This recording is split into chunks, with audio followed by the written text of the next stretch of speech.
अस्सलाम वालेकुम नाजरीन, मैं मियां अनवारुल्लाह करामे आपको अपने चैनल पर खुशामदीद कहता हूँ। चैनल को सब्सक्राइब कीजिए ताकि आप कौमी और बैनुल-अक़वामी अमूर के बारे में बर वक्त आगाह हो सके। हज़रात मोहतरम, आज हम गैर फौजी अंदाज से पाकिस्तान और इंडिया के दरमियान तकाबल या मुकाबला करते हैं। पाकिस्तान की आबादी माशाल्लाह 22 करोड़ के करीब है और हमारा जो GDP है, हम जिसको ग्रांड डोमेस्टिक प्रोडक्ट कहते हैं, वो 278 बिलियन डॉलर है। अगर हम इंडिया पहुंचे तो इंडिया की आबादी 130 करोड़ है और उनका जो GDP सालाना है वो 2.869 ट्रिलियन डॉलर, 1 ट्रिलियन डॉलर 1000 के बराबर है। यानी मतलब ये हुआ कि 2869 अरब उनका GDP है। और जो उनकी ग्रोथ रेट है, यानी ग्रोथ से मुराद है आबादी में इजाफा, पहले वो क्लेम करते थे हमारा 1% है, लेकिन लेटेस्ट रिपोर्ट के मुताबिक 2020 की रिपोर्ट के मुताबिक 1.2% है। यानी इंडिया अपनी आबादी पर कंट्रोल करने की पोजीशन में आता जा रहा है। पाकिस्तान की आबादी 2.4% से बात की, यानी सालाना 50 लाख से लेकर 60 लाख तक लोगों का पाकिस्तान के अंदर इजाफा होता है। और फिर अगली बात जो हैरानकुन बात है कि इंडियन जो पूरी दुनिया में है, पूरी दुनिया में फैले हुए जो इंडियन, उनमें से 200 अफराद ऐसे हैं जो हाई रैंक्स पर है, आला पोजीशन पर पहुंच चुके हैं। उनमें 60 अफराद ऐसे हैं जो आप समझ लें कैबिनेट लेवल के लोग हैं, ये उसके बराबर की उनकी पोजीशनें हैं। चाहे उनकी पोजीशनें जो हैं वो मालियाती अदारों के अंदर हो, टेक्निकल अदारों के अंदर हो। और हैरतनाक बात यह है कि ये इंडिया वाले क्लेम करते हैं कि हमारे 320 मिलियन लोग बैरून मुल्क के अंदर मकीम हैं, वहां से रेमिटेंस भेजते हैं, वहां आला अहदे पर फायज है। और फिर अगर हम उनकी तकसीम करें कि इंडिया ने क्या कमाल वहां अख्तियार किया, मैं कोई मायूसी और कनूतियत की और तरीकी की बात नहीं करता, हमें हकायक का मुकाबला करना चाहिए।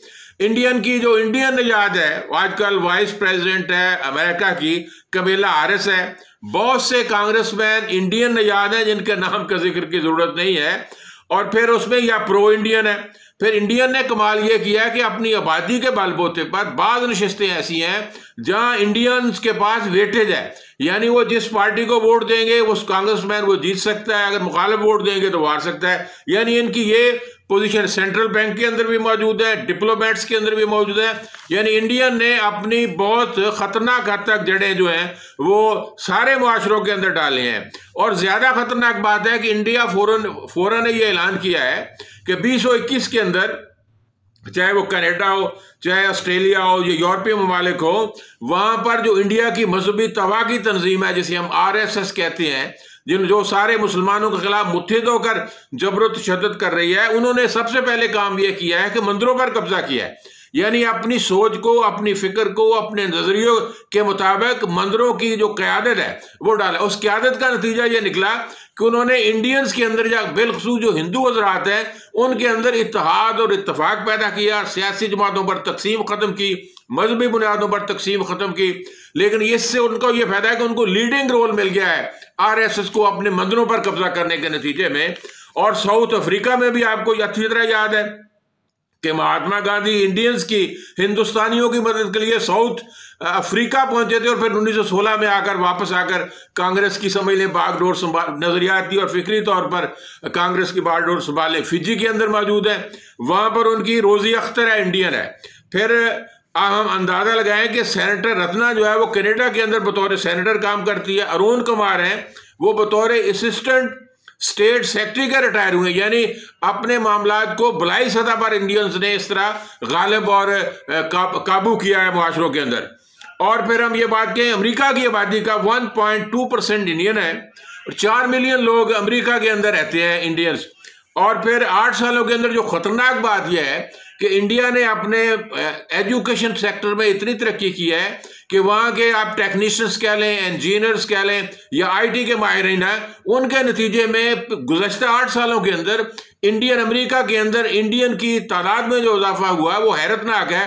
वो 50% इजाफा उनकी इंडियन की तादाद में हुआ। हाई टेक में भी गए हैं, इंजीनियरिंग में भी गए हैं, अकाउंटेंसी में गए हैं। और कनाडा में 218 के अंदर इंडियन की तादाद 9 लाख थी। और आपको पता है कनाडा वो मुल्क है जहां सिख कम्युनिटी बड़ी आबाद है, सेंट्रल मिनिस्ट्री तक भी सिख लोग पहुंचे हैं और प्रो इंडियन लोग वहां पर मौजूद हैं। और यूके में जो इंडियन है वो 14 लाख के करीब है। और फिर जो इंडियंस की रिमिटेंस है जो इसका जिक्र गूगल में किया गया है वो 63.258 डॉलर है। और पाकिस्तान इटली के अंदर भी 2 लाख, यानी पूरी दुनिया के अंदर इंडियन अपनी आबादी की कसरत की बुनियाद पर फैले हुए हैं। पाकिस्तानी जो पूरे यूरोप के अंदर 2.2 मिलियन है और उनमें आधे जो है वो यूके के अंदर मौजूद है। और मुख्तलिफ हमारी जो कम्युनिटी है उसका मनफी पहलू यह है कि वह मुख्तलिफ सियासी जमातों के अंदर बटे हुए हैं, मजहबी हलकों के अंदर बटे हुए हैं और सुबाइयत की बुनियाद पर भी वहाँ उन्होंने अपनी तंजीमें कायम कर रखी है, जो पाकिस्तान के जो मुल्की इत्तेहाद है उसके लिए बड़ी कमज़ोरी, खामी और कमी नज़र आती है। कुछ खूबसूरत बातें यह है कि 2021 के अंदर 6 माह के अंदर हुकूमत के कुछ इंसेंटिव की बुनियाद पर 14.203 बिलियन डॉलर, पहले छमाही के अंदर 14.23 बिलियन डॉलर पाकिस्तान को मौसूल हुए हैं। पाकिस्तान की अगर यूनिवर्सिटियों में बेहतर कारकर्दगी का मुजाहरा करें तो फिर इन हमारी कमियों, कोताहियों और का क्या हल है? इसके लिए ये चाहिए कि पाकिस्तान के अंदर जो ओवरसीज एक मिनिस्ट्री बनी हुई है वो यूरोपीय ममालिक के अंदर, मुख्तलिफ ममालिक के अंदर जो पाकिस्तान से गए हुए हैं लोग उनके प्रोटेक्ट कर दिए उनकी हदूद के अंदर। लेकिन हमें ये याद रखना चाहिए कि जब भी कोई बतौर मजदूर यूरोप में जाता है तो पहले वो मजदूरी करता है, यानी अपनी मेहनत शाका से वहाँ मकान बनाता है, घर बनाता है, पीछे औलाद को पालता है। लेकिन अब जो दूसरी नस्ल आई है, इंडिया ने 50 साल में ये तरक्की की, यानी वो इंडियन तो पहले से यूरोप के अंदर मौजूद से, हिंदुओं ने जो अंग्रेजी जुबान सीखी, मुख्तलिफ अमूर में अदराक हासिल किया तो वहाँ पहुँच गए। लेकिन हमारी अब दूसरी तीसरी नकल वहाँ आला तालीमी इदारा में भी पढ़ती है, वहाँ प्रोफेसर भी हैं, डॉक्टर भी हैं, इंजीनियर्स भी हैं। कमी सिर्फ इस बात की है कि बायमी इत्तेहाद और इत्तेफाक कौमी अमूर के बारे में हमारे लोगों में तो अभी शऊर की कमी है। उसका तरीक़ाकार ये है कि जो हमारी मिनिस्ट्री ऑफ ओवरसीज़ है या वजारत खारजा है वो इस बैरून मुल्क रहने वाले लोगों के जो टेक्निकल फील्ड में है, वो डॉक्टरेट के फील्ड में है, इंजीनियरिंग फील्ड में, उनकी तंजीम साजी भी करें, गैर सरकारी अंदाज से उनकी हौसला अफजाई करें और पाकिस्तान की यूनिवर्सिटियों के अंदर उसके म्यार तालीम को बढ़ाते हुए यहाँ ओवरसीज़ पाकिस्तानियों के बच्चों के लिए डॉक्टर बनने की, इंजीनियर बनने की, हाई टेक हासिल करने के लिए यहाँ गुंजाइश मौजूद हो। और पाकिस्तानियों के अंदर जो हमारी नौ नयाद है, पाकिस्तानी नयाद लोगों की वहाँ बैरून ममालिक के अंदर, उनके अंदर हुब्बुल वतनी के जज्बात पैदा करने के लिए भी यहाँ हमें यूनिवर्सिटीज़ के अंदर, मदारस के अंदर ऐसे कोर्सेज का एहतमाम करना चाहिए जहाँ पाकिस्तान के अंदर जो सकाफत, कल्चर, तहजीब और तमद्दन है उसको भी सीख सके, हमारी मजहबी रवायात की अमीन भी बन सके और आला तालीम हासिल करके वापस में अगर यूरोप में जाना चाहें तो उनके लिए यूरोप के अंदर आला पोस्टों पर गुंजाइश निकाली जा सकती है।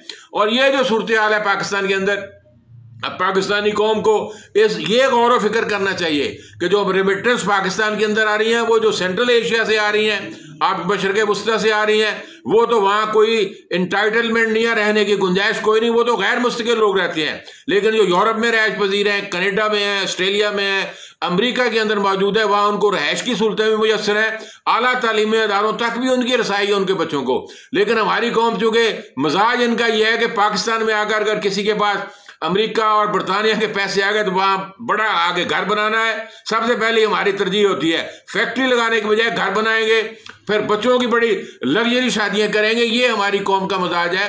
कौम को उन अमूर पर खर्चा करना चाहिए जिनके पास मालो दौलत है बैरून मुल्क के अंदर। एक तो वो टेक्निकल वहाँ जाकर सीखें और पाकिस्तान के अंदर सनतों की तरक्की में वो किरदार अदा करें। हुकूमत भी इस बारे में गौर करना चाहिए, हुकूमत को उनके लिए सहूलतों का, आसानियों का सामान पैदा करना चाहिए ताकि वो सरमाया जो हमारे मुल्क के अंदर ज़मीनों की खरीद पर खर्च होता है, कोठियों पे खर्च होता है, ये अनप्रोडक्टिव मामलात है। अगर उससे सनती तरक्की के अंदर इजाफा हो तो मुल्क के अंदर रोजगार में भी इजाफा होगा, मुल्क की मुआशी तरक्की में इजाफा होगा, हमारी एक्सपोर्ट के अंदर भी इजाफा होगा। हमें दुनिया भर में फैले हुए माहिरीन की कदर कीमत करनी चाहिए, उनके लिए खसूसी मराज का ऐलान करना चाहिए, उनको प्राइजेस देने चाहिए ताकि हमारी कम्युनिटी भी वहाँ फ़ख्र महसूस कर सके, हम पाकिस्तानी होने पर फ़ख्र महसूस करें। ये जज्बा पैदा करना हमारी कौम का भी फ़र्ज़ है और हमारी हुकूमतों का भी फ़र्ज़ है, हमारे अदारों का भी फ़र्ज़ है कि जहाँ जहाँ पाकिस्तानी है वो पाकिस्तान का अलंबरदार बने, पाकिस्तान की सोच को, नज़रिए को, फ़िक्र को बर्पा करे, अपने अमल के एतबार से और अपने रवैये के एतबार से लोगों के अंदर महसूस हो ये पाकिस्तानी है, होनहार है, दयानतदार है, खिदमत गुजार है, वफादार है। और फिर सारे मामलात के अंदर वो बतौर इंसान अपने आप का बेहतर तौर पर तारफ़ करवाएं। वाखिर दना वल्हम्दुलिल्लाहि रब्बिल आलमीन।